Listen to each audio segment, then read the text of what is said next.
안녕하십니까. 암호화폐 정보를 전달해드리는 닥터 비트맨입니다. 네, 황금 연휴, 기나긴 황금 연휴였죠. 목, 금, 토, 일, 월, 화 6일간 휴식을 취하고 일상으로 돌아가셨는데 어떠신가요? 정말 힘드셨을 걸로 예상이 됩니다. 오늘 하루 너무 고생하셨습니다. 네, 남은 시간도 잘 마무리하시길 바라면서 네, 수요일의 마무리는 과연 어떠한 소식들이 반겨주게 될지 한번 보도록 하겠습니다. 네, 최근 암호화폐 시장이 굉장히 활기를 띠면서 많은 다른 자산들 같은 경우는 조금 약세를 보여주고 있었습니다. 네, 특히 원유 같은 경우는 거의 무너지는 모습을 보여주고 있는데, 네, 지금 원유는 25달러 선을 회복하며 1일 상승폭이 23%씩이나 증가를 했다고 합니다.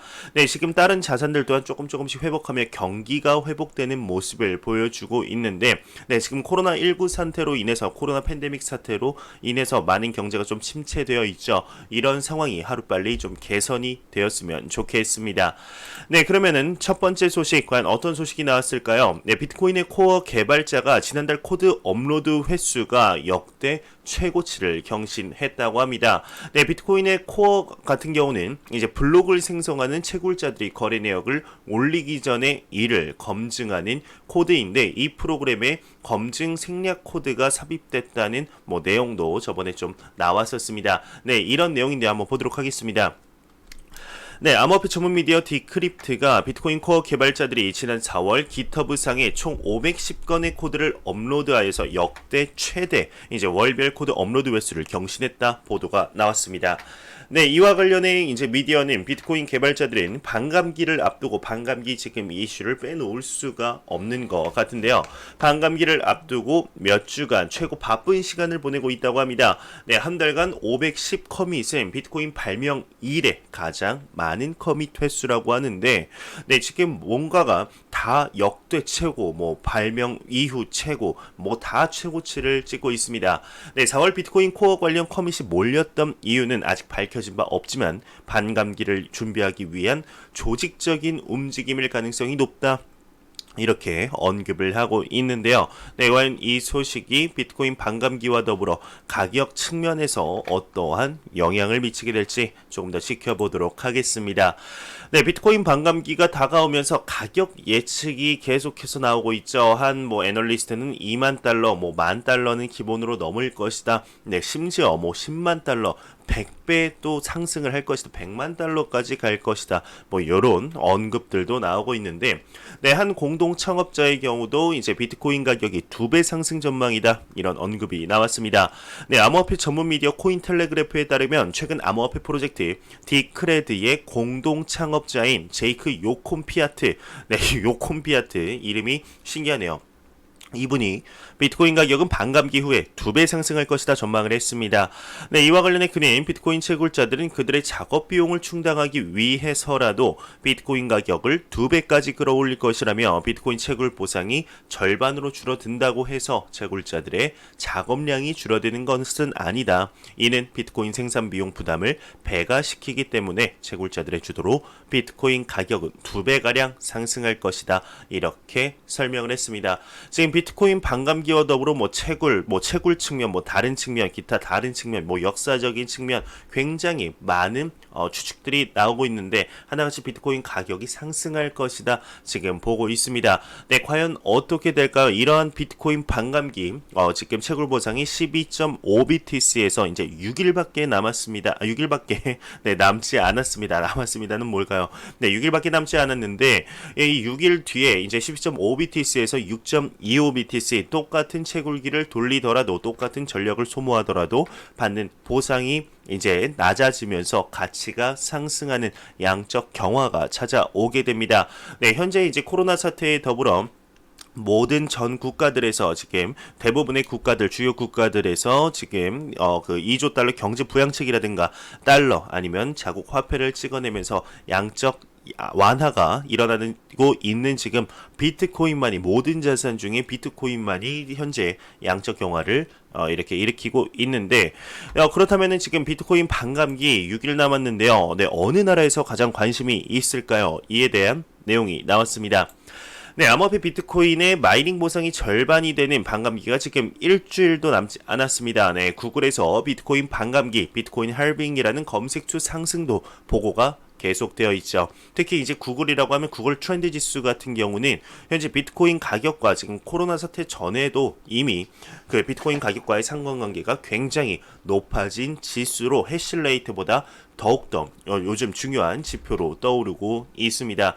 네, 그만큼 사람들이 관심이 있기 때문에 검색을 한다. 이게 바로 반영이 되는 것 같죠. 네, 구글 트렌드 데이터에 따르게 되면 상위 5개국이 이제 오스트리아, 에스토니아, 슬로베니아, 네덜란드, 스위스 등 5개 국가라고 합니다. 네, 구글 검색 상승은 거래소에서의 암호화폐 구입 증가로 연결될 가능성이 있다고 하는데 실제로 암호화폐 거래소에서 개인 투자자의 비트코인 구입이 늘고 있다고 합니다. 네, 그러면 각각의 나라들 간단하게 한번 살펴보도록 하겠습니다. 일단 5위가 바로 오스트리아입니다. 네, 오스트리아는 예전부터 암호화폐와 블록체인 관심이 높은 국가 중 하나였다 이렇게 언급을 하고 있고 특히 EU 회원국 중에서도 오스트리아는 비트코인에 대해서 친화적이라고 합니다. 네, 나라의 수도인 오스트리아의 수도인 비엔나에서 비엔나 소세지 생각하시는 분들이 있을 텐데 안 됩니다. 비엔나입니다. 네, 도시입니다. 2017년부터 ATM기에서 이제 비트코인을 손쉽게 구입할 수 있는 비트코인 뱅크가 설치되어 있다고 합니다. 네, 4위의 에스토니아 같은 경우는 EU 안에서도 디지털과 전자정부의 대응으로 선진적인 것으로 알려지고 있는데, 네, 이제 e-레시던시 즉 전자주민등록증을 비롯한 전자정부의 대응은 언론에서 크게 다뤄졌지만 비트코인을 비롯한 암호화폐에 대해서는 그다지 관용적인 스탠스는 아니라고 하네요. 딱 그런 거죠. 블록체인과 비트코인을 이분법적으로 나와서 이제 비트코인은 나쁜 거, 블록체인은 좋은 거 이렇게 생각하고 있다 볼 수가 있겠습니다. 네, 하지만 비트코인 반감기에 대해서는 높은 관심도를 보여주고 있습니다. 네, 지금 3위는 슬로베니아라고 합니다. 네, 이탈리아 인접국에 위치한 슬로베니아인데 지금 이탈리아는 코로나 사태로 완전 난리가 났죠. 네, 슬로베니아는 법정 화폐인 쿠나를 사용하고 있지만 작년 1월 보도에서는 수백 개의 점포가 비트코인 지불을 받도록 되어 있다 보도되는 등 암호화폐 보급도 진행되고 있는 것 같습니다. 네, 대형 거래소인 이제 비트스탬프가 원래 본거지를 두고 있었다고 하네요. 이건 처음 알았는데 비트코인 기념비마저 있다고 합니다. 한번 쳐볼까요? 네, 슬로베니아 비트코인 기념기 비트코인 기념비가 있나요? 어떻게 생겼는지 참 궁금하네요. 네, 한번 보도록 하겠습니다. 아, 여기 있네요. 네, 정말로. 네, 깔끔하게 예쁘게 만들어 무슨 비석처럼 세워놨을 줄 알았는데, 네, 이렇게 깔끔하게 만들어 놓은 것 같습니다. 네, 그러면 두 번째로는 이제 2위로는 억제적인 네덜란드인데 억제적 규제와 암호화폐에 대한 큰 관심이 묘하게 시작된 나라가 이제 네덜란드라고 합니다. 네, 네덜란드에서는 암호화폐 스타트업이 많이 존재하지만 정부의 암호화폐에 대한 태도는 혹독하다고 하는데 네, 네덜란드에 거점을 두고 있던 암호화폐 거래소 대리빗은 규제 강화를 이유로 거점을 남미 파나마로 옮기고 있다고 합니다. 네, 대망의 1위는 이제 스위스입니다. 이럴 줄 알았습니다. 스위스는 세계에서 가장 많이 반감기를 검색하는 나라죠. 네, 스위스 같은 경우는 지금 암호화폐 블록체인 기업들이 굉장히 많습니다. 크립토밸리, 실리콘밸리에서 이름을 따온 거겠죠. 네, 크립토밸리라고 불릴 정도로 암호화폐를 이용한 지금 관용적인 자재, 굉장히 암호화폐와 블록체인을 통해서 스위스의 산업을 발전시키겠다, 국격을 한 단계 높여보겠다, 선진적으로 이렇게 대응을 하겠다, 이런 모습이 보이는 대표적인 국가입니다. 네, 우리나라 같은 경우도 최근 들어서 조금씩 이제 CBDC를 통해서 암호화폐라든지 디지털 화폐에 대해서 관심도가 조금씩 증가했지만 아직까지는 제도적으로 선진국들을 따라갈 수가 없습니다. 미국, 중국, 오히려 중국보다 지금 뒤처지는 모습을 보여주고 있죠. 네, 미국한테도 안 됩니다. 뭐 스위스는 당연히 안 되겠죠. 일본한테도 안 됩니다. 네, 우리나라 예전에 갑자기 박상기의 난이 생각이 나는데 이제 혈압이 오르게 되죠. 그때 이후로 지금 제도적으로는 조금씩 변화는 있습니다. 하지만 큰 프레임워크 같은 경우는 변화가 없을 뿐이죠. 네, 반감기 이후에 우리나라의 암호화폐에 대한 인식의 제고도 많이 일어나서 특히 정치권들 이쪽에서 좀 많이 좀 변화가 있었으면 좋겠습니다. 그래야 한 발짝 더욱더 앞으로 걸어갈 수 있는 힘이 되겠죠. 네, 유명 암호화폐 고래 같은 경우는 비트코인 반감기가 이제 단기 트레이더들에게 거짓 희망을 준다고 합니다. 왜 거짓 희망을 줄까요? 비트코인 반감기에 가격이 상승할 줄 알았는데 그래서 넣었는데 단기 트레이더들이 가격이 뭐 떨어진다 이런 내용이지 않을까 싶은데요. 한번 보도록 하겠습니다. 네, 비트파이넥스 거래소 리더보드에서 종종 1위를 차지하지만 4월에 고전했던 한 암호화폐 거래, 네, 이거를 앞에를 꼭 썼어야 됐나 싶네요. 종종 1위를 차지하지만 4월에 고전했던 아무튼 암호화폐 거래가 비트코인 반감기로 빠르게 돈을 벌려고 하는 거래자들이 있을 수 있다 언급을 하고 있습니다. 네, 물론 맞겠죠. 네, 충분히 있을 수 있을 것 같습니다. 네, 반감기가 그들에게 거짓된 희망을 줄 수 있다 경고를 하고 있는데 조이007은 유명 트레이더죠. 네, 조이007의 경우는 반감기가 다가오면서 비트코인이 과대평가될 가능성이 높다. 비트코인의 신규 공급이 50% 낮아지는 이번 이벤트가 실행된 후 즉각적으로 돈을 벌려고 하는 사람들에게는 큰 실망을 하게 될 것이다 언급을 했습니다. 이 차트를 이제 안 볼 수가 없는데요. 이게 무슨 말이냐면 제가 매 영상에서 거의 뭐 영상 2개 중 하나꼴로는 무조건 보여드리는 것 같습니다.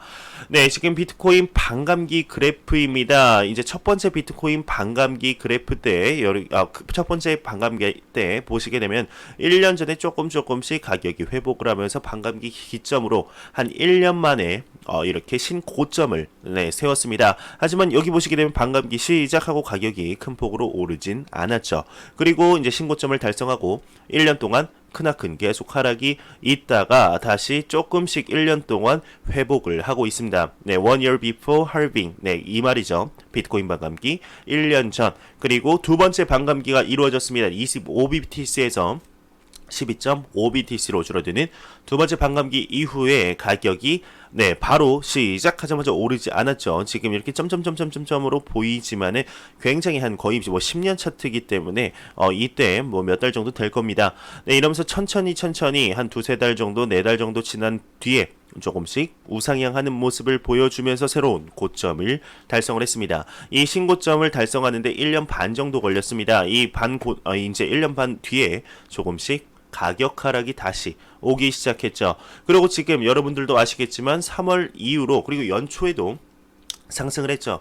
그리고 3월 이후 조금씩 가격이 회복되는 모습, 만약에 여기를 그래프로 그리면 뭐 올라갔다 내려갔다가 뭐 이렇게 다시 한번 쭉 내려갔다가 이렇게 진행이 될 겁니다. 그리고 이제 반감기가 6일 남았습니다. 지금 한 요쯤 오겠죠. 네, 요쯤 올 건데 이제 반감기 이후에 급작스럽게 가격이 확 뛸 것이다 예상하는 단기 트레이더들에게는 많은 실망감을 안겨줄 것이다 보겠죠. 1년 반이면은 지금 2021년 12월쯤, 2021년 12월이나 2022년 초쯤에 이제 신고점을 달성할 가능성이 굉장히 높다. 이렇게 볼 수가 있을 것 같은데요. 네, 다시 본론으로 들어가 보도록 하겠습니다. 네, 그러면서 이는 지속 가능한 수요가 지금 강화되는 것을 확신하지 못하고 있다고 하는데 비트코인이 여전히 낮은 거래량에 기반해 상승하고 있다고 합니다. 네, 그러면서 거래량이 얇은 시장은 가격이 2만 달러까지 상승하거나 아니면 고꾸라져서 2천 달러까지도 하락을 할 수가 있다. 이렇게 볼 수 있을 것 같습니다. 네, 이런 고래 트레이더들이 단기적으로 비트코인을 강세하지 않은 주된 이유로 낮은 거래량을 꼽은 것은 이번이 처음이 아니라고 하는데 올해 초 실제로 주문할 의도 없이 트레이더들이 대량 주문을 하는 스푸핑 같은 이런 기술을 스푸핑이라고 하나 보네요. 전술이 횡행해서 강력한 수요의 환상을 낳고 있다. 올해 초 경고한 바 있습니다. 비트코인 반감기 정말 많은 분들이 기다리던 가격 상승 재료인 만큼 실망하지 않은 모습을 보여줬으면 좋겠지만 이게 딱 5월 6일 비트코인 반감기 시작하자마자 가격이 오를 것이다. 이런 생각은 한 수 접어두는 게 맞지 않을까. 요런저런 이제 그래프라든지 많은 데이터를 보더라도 한 점으로 모이게 됩니다. 시작하자마자 오르는 거는 조금 마음 한편에 접어두시는 편이 이렇게 마음이 편하지 않으실까 생각이 들게 됩니다. 암호화폐는 단기적으로 트레이더 하려면은 정말 힘이 들지 않나 생각이 드네요. 네, 그러면서 이제 한 보안 전문가는 비트코인 반감기 때 채굴자의 50%가 가동을 중단해도 네트워크는 안전하다고 합니다. 반감기와 더불어서 지금 뭐 채굴자들에 대한 소식들도 굉장히 많이 나오고 있는데요.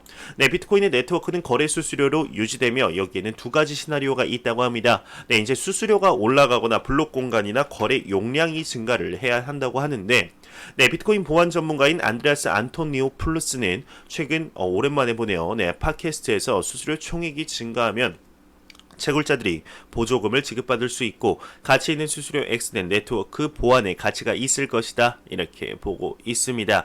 네, 그러면서 일부 비평가들은 종종 거래 수수료만으로는 적절한 보안을 제공하지 못할 것이라 주장해 왔는데, 사실 비트코인이 작업하는 컨센서스 알고리즘, 즉 작업 증명 알고리즘은 원래 보안성이 더 높아지도록 설계가 되었다고 합니다.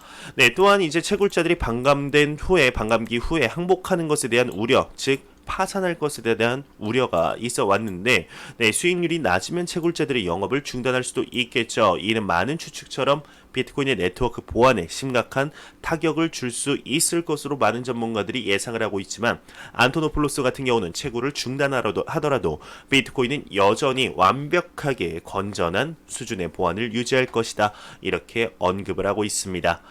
네, 과연 비트코인 반감기 이후에 많은 것들이 바뀌게 될 텐데, 네, 과연 어떻게 될지, 그리고 암호화폐 산업 전반에 어떠한 긍정적인 영향을 미칠지 아니면은 부정적인 영향을 미치게 될지 보도록 하겠습니다. 네, 이런 내용이 하나 나왔습니다. 멕시코 경제교육연구센터장 같은 경우는 락다운 기간 때 암호화폐 투자를 자제해야 한다, 이렇게 언급이 나왔습니다. 네, 암호화폐 전문 미디어 코인텔레그래프에 따르게 되면 알베르토 알다페 바리오스 멕시코 경제교육연구센터장은 코로나 팬데믹으로 인해서 이제 락다운 기간 비트코인을 포함한 어떤 금융 투기도 자제해야 한다 경고했습니다. 네, 이와 관련해 그는 암호화폐 투자는 하루 만에 투자자의 모든 돈을 다 날려버릴 수 있는 투기에 불과하다. 이게 지금 투기라는 단어가 쓰였죠. 네, 경제교육연구센터장이라는 사람 입에서 네, 암호화폐는 투기라는 말이 나왔습니다. 어떤 기관도 암호화폐를 통화로 인정하거나 지지하지 않는다. 네, 암호화폐를 통화로 인정하거나 지지하지 않죠. 맞습니다. 근데 투기라는 말이 나온 거 보면은 암호화폐에 대해서 많이 알고 있지는 않은 것 같다, 이런 생각이 확 들게 됩니다. 네, 지금 경제교육연구센터장마저 투기라고 얘기를 하는데, 암호화폐를 모르시는 일반 분들, 정말 일반 이제 중산층 뭐 아니면은 이렇게 뭐 직장인분들 보게 되면은 암호화폐를 당연히 투기라고 생각하겠죠. 심지어 지금 끝나지 않았냐, 이제 없어지지 않았냐 네, 하는 분들도 생각보다 주변에 있을 겁니다. 비트코인 한번 얘기 꺼내 보십시오. 그거 아직도 아는 사람이 있어? 네, 이렇게 물어보는데 아직도 하는 사람이 있으니까 저도 유튜브를 하고 여러분들도 지금 제 유튜브를 보고 계신 거겠죠. 네, 이렇게 지금 암호화폐 시장의 인식의 재고가 참 필요하지 않나, 네, 개인적으로 생각이 들게 되네요. 네, 매일같이 나오는 리플 XRP에 관한 소식이 오늘도 또한 나왔습니다. 네, 2019년이죠. 네, 작년에 이제 리플과 포르테가 블록체인 게임 확산 레이스에 본격 가세를 했었습니다. 리플이 포르테 기업에 게임용 블록체인 플랫폼 기업 포르테에다가 1130억 원 규모의 펀드를 조성했는데, 네, 오늘도 비슷한 내용이, 이에 좀 연장선의 내용이 나와서 한번 가져와 봤습니다. 네, 리플의 포지셔닝, 그러니까 리플의 위치는 암호화폐 XRP 140억 달러 산업의 게임 변화, 게임 체인저의 핵심 역할 수행을 할 것이다, 이렇게 나왔습니다. 아까 언급했듯이 지금 작년 3월 리플의 투자팀이죠. 엑스프링이 게임 회사 포르테가 블록체인 게임을 주류에 가져오기 위해 1억 달러를 할당을 했죠. 네, 리플은 새로운 블로그 게시물에서 블록체인은 실제로 게임 업계의 게임 변화이며 투자는 회사가 기술을 사용하여 게임 내 가상상품 구매를 유도하도록 이제 설득하기 위해 고안되어 있다, 이렇게 얘기를 하고 있습니다. 네, 리플은 이제 포르테 같은 경우는 리플의 기술을 사용하여서 암호화폐 자산 시가총액 3위에 XRP를 사용한 게임 경제에 실제로 힘을 주고 체인 간 호환성에 이제 집중하여서 개발자가 쉽게 시작하고 실행할 수 있도록 할 것이라고 하는데, 네, 이 기술에 여기 보시게 되면은 이제 코디우스라는 네, 이런 플랫폼이 쓰이게 됩니다. 이 코디우스가 뭐냐? 코디우스 같은 경우는 2018년에 이제 개발이 된 건데요. 네, 리플의 새로운 스마트 계약 플랫폼입니다. 뭐 간단하게 얘기하면은 뭐 이제 체인 간의 호환을 위해서 통합을 위해서 만들어졌다. 블록체인 그리고 그 비트코인의 블록체인, 뭐 이더리움의 블록체인 뭐 이렇게 많이 들어보셨을 겁니다. 네, 그거와 이제 리플의 블록체인 모두 다 같이 거래를 할 수 있게 만든 통합 스마트 계약 플랫폼이다 보시면 될 것 같습니다. 네, 이렇게 리플의 산업은 계속해서 리플의 사업성은 확장이 되고 여러 산업 분야, 게임 산업 분야뿐만 아니고 다른 생각지도 못한 산업 분야에 계속해서 발을 담그면서 확장을 하려는 모습을 보여주고 있는데요. 네, 사업이 확장되는 만큼 리플 XRP의 가격 또한 높게 올라갔으면 좋겠다 생각이 여러분들도 드시지 않을까 생각이 드네요. 네, 이런 소식과 더불어서 이제 이더리움 2.0 마이그레이션 및 가격에 미치는 영향을 비트맥스에서 분석을 했습니다. 네, 한번 보도록 하겠습니다. 네, 대형 암호화폐 파생 상품 거래소죠. 비트맥스가 차세대 이더리움 2.0에 대한 상세 리포트를 발표했습니다. 네, 이번에는 그 중에서 2.0의 이행 단계나 이더리움 가격의 영향에 대한 항목을 추출해 소개했다고 하는데요. 네, 이더리움 2.0의 이행 목적으로 이제 현재 장벽이 되고 있는 것이 확장성 문제 개선을 위해서 대규모 트랜잭션을 처리할 수 있도록 하는 확장성 향상에 중점을 두고 있습니다. 네, 세레니티로의 이행은 이제 세 단계로 이루어지게 되는데 첫 번째 비콘 체인 7월 예정입니다. 그리고 두 번째 샤드 체인, 세 번째 실행 단계 이렇게 되는데, 네, 과연 이더리움 2.0 업데이트 시에 이제 가격에도 높은 상승이 있지 않겠냐 이렇게 분석을 내고 있습니다. 네, 지금 시가총액 1위 비트코인은 반감기, 2위의 이더리움은 지금 그 2.0 업그레이드 POW에서 POS로의 역대급의 변신을 지금 꾀하고 있는데 이것이 암호화폐 시장 전반에 있어서 어떠한 영향을 미치게 될지 지켜보도록 하겠습니다. 네, 다음 소식입니다. 지금 라이트코인도 이제 윈블 프로젝트의 진전이 새롭게 개척이 되고 있다. 이런 얘기가 나오고 있습니다. 네, 블록 검증 부분에서부터 지금 시작이 되면서 윈블 업그레이드가 라이트코인에 긍정적인 소식을 줄 것이다. 이러한 내용이 나왔네요. 네, 지금 네덜란드 중앙은행은 암호화폐 관련 기업은 2주 내에 등록을 마쳐야 한다 언급이 나왔는데, 네, 암호화폐 전문 미디어 코인데스크에 따르게 되면 네덜란드 중앙은행이 최근 다가오는 18일까지 암호화폐 관련 기업들은 네덜란드 중앙은행에 정식 등록을 해야 한다고 합니다. 네, 기한 내 등록을 신청하지 않은 업체들은 즉시 영업 중단 조치를 내릴 것이다. 이렇게 언급을 하면서, 네, 지금 영국의 FCA 또한 코로나 대응 솔루션 개발 기업의 디지털 샌드박스를 적용할 것이라고 하는데요. 네, 이러한 혁신 기업들이 보다 좋은 환경에서 개념 증명을 테스트하고 개발할 수 있을 것이다. 이렇게 언급이 나오고 있습니다. 네, 지금 유럽 중앙은행이죠. ECB 같은 경우는 스테이블 코인에 명확하고 강력한 규제 프레임이 필요하다. 이렇게 얘기를 하고 있는데요. 점점 각국의 중앙 정부 기관들 그리고 국제적인 기관들에서 암호화폐, 스테이블 코인 그리고 리브라 프로젝트 모든 것들 그리고 CBDC를 통해서 암호화폐에도 많은 관심을 보이고 있는 것 같아서 네, 긍정적이다 생각이 들고 있습니다. 네, 제가 준비한 소식은 여기까지입니다. 마지막으로 코인마켓캡에서 가격 보고 마무리하도록 하겠습니다. 코인마켓캡에서 가격 한번 보도록 하겠습니다. 네, 지금 메이저 탑 10 코인들 전반적으로 봤을 때 약간 좋지는 않죠. 네, 비트코인은 지금 0.96% 상승하며 8,999달러대, 이더리움이 1.52% 하락하면서 205달러를 보여주고 있습니다. 시가총액 3위의 리플 XRP 같은 경우는 1.5% 하락하며 0.21달러대를 보여주고 있는데요. 네, 비트코인 더미넌스는 올랐습니다. 지금 66.3%로 암호화폐 시장에 매우 강력한 비트코인의 시가총액 점유율을 볼 수가 있겠습니다. 네, 제가 준비한 소식은 여기까지입니다. 영상이 도움이 되셨다면 구독과 좋아요 그리고 광고 한 편만 처음부터 끝까지 시청해 주시기 바랍니다. 이 채널은 오직 광고 수익으로 운영이 되게 됩니다. 항상 영상 시청해 주시는 시청자분들, 구독자분들 너무나 감사합니다. 저는 다음 영상으로 찾아뵙도록 하겠습니다. 지금까지 닥터 비트맨이었습니다. 감사합니다.